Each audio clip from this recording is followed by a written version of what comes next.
आज के दौर में जब युवा नौकरी के पीछे भागते हुए विदेशों की तरफ रुख कर रहे हैं, ऐसे में रोहतास जिला स्थित करहेगर प्रखंड के युवक के जज्बे ने गांव को आदर्श बना दिया। कभी न्यूजीलैंड में नौकरी करने वाले युवक अब अपने गांव में 30 लाख रुपए तक कमा रहे हैं। आखिर ऐसा क्या दिखा इस युवक को अपने गांव में, जो इसने बदलते बिहार में स्वरोजगार से बड़ी सफलता हासिल की? आइए मिलते हैं रोहतास जिला स्थित करहेगर प्रखंड के सोनवर्षा निवासी अर्नब वत्स से। वो आज अपने गांव में करीब 10 एकड़ भूमि में तालाब खुदवाकर मछली पालन कर रहे हैं। इसके साथ साथ कई लोगों को इसमें काम भी मिल गया है, लेकिन उनका करियर एक इंजीनियर के रूप में शुरू हुआ था। वेल्लोर इंस्टीट्यूट ऑफ टेक्नोलॉजी से मैकेनिकल इंजीनियरिंग में बीटेक करने के बाद आगे की पढ़ाई के लिए न्यूजीलैंड चले गए। मास्टर ऑफ साइंस की डिग्री लेने के बाद 2017 में वहीं की एक बड़ी कंपनी में प्रोजेक्ट मैनेजर बन गए। बढ़िया पैकेज और सारी सुविधाएं थी। अर्नब बताते हैं कि सब कुछ था, पर जब काम से खाली होते थे तो अपने गांव, अपने देश की बहुत याद आती थी।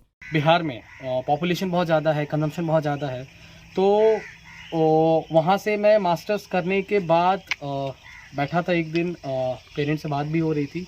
मैं उनको बोल रहा था कि मैं आऊँगा, बट कहीं ना कहीं वो डिस्करेज करते थे, क्योंकि बोलते थे लोग क्या कहेंगे। एक सिंपल क्वेश्चन है सबके दिमाग में रहते कि लोग क्या कहेंगे। पेरेंट्स, पापा हमेशा कहते थे कि बाहर गए हो। तो बोला ठीक है, जो भी कहेंगे कहने दीजिए। तो मैं आ गया और यहाँ आके मैंने पोल्ट्री स्टार्ट करी थी, बट मैं फिशरीज़ का जो पॉन्ड बनवाया, फिर उसके बाद की कहानी तो पॉन्ड बनवाया, मछली पालन स्टार्ट किया, उसके बाद सारी कहानी।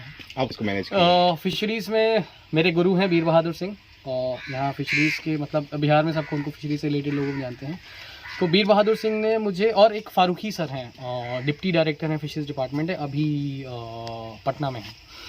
तो वीर बहादुर सिंह ने मुझे बहुत नॉलेज दिया, बहुत सारी चीज़ें बताई, और फारूकी सर ने भी इनकरेज किया कि फिशरीज़ को अच्छे से परस्यू करो। तो फिर उसके बाद मेरा रिसर्च चालू हुआ। मैं जब यहाँ आया था तो मैंने फर्स्ट ईयर में बहुत सारी जगह घूमा था। मैं आंध्रा भी घूम के आया हूँ, मुंबई में मैंने ट्रेनिंग की है, कोलकाता में ट्रेनिंग की। 1 साल तक मेरा पूरा मतलब ट्रेनिंग प्रोग्राम, साथ साथ कल्चर चल रहा था, वही जो लेमैन तरीके से सभी लोग करते थे वैसे यहाँ पे मैंने भी स्टार्ट कर दिया था। बट साथ साथ मैं ट्रेनिंग भी ले रहा था जगहों पे। तो ट्रेनिंग लेते लेते सब कुछ रियलाइज़ करते हुए, पता करते हुए, फिर मैंने यहाँ पे आके, हाँ, मैंने जब आया था तभी मैं न्यूजीलैंड से आया था अगस्त 2018 में। अर्नब ने मछली पालन के लिए तालाब खुदवाए, मछली के दाने के लिए अलग से 15 टैंक का निर्माण भी कराया। वहीं बताते हैं कि तालाब का पानी पुराना होने के बाद भी यूं ही नहीं बहा दिया जाता, बल्कि इससे खेतों में सिंचाई की जाती है। तो किसी के अंदर अधीन होकर काम करना पसंद नहीं था, इसलिए सोचे कि हम खुद अपने स्टेटस, रोजगार अपने तहत बनाएं, जो हमारा नाम आगे रोशन होते।